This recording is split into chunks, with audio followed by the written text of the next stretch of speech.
Let us pray. Lord, as our senators prepare to gather for today's impeachment trial, we declare that you alone are our hope.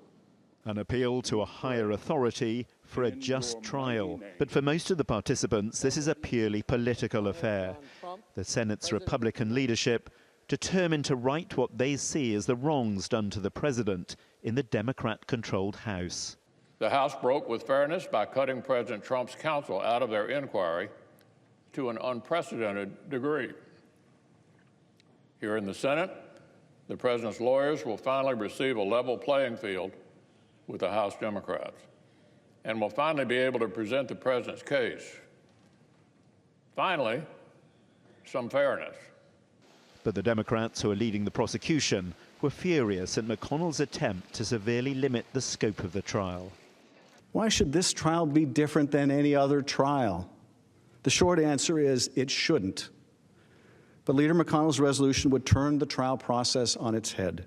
His resolution requires the House to prove its case without witnesses, without documents, and only after it's done will such questions be entertained, with no guarantee that any witnesses or any documents will be allowed even then.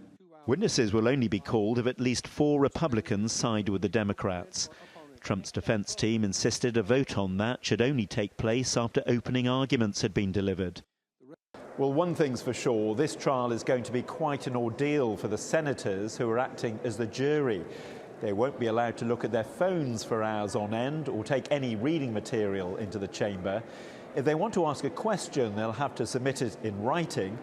And they've been warned that if they talk out loud when they're not supposed to, they could be sent to jail.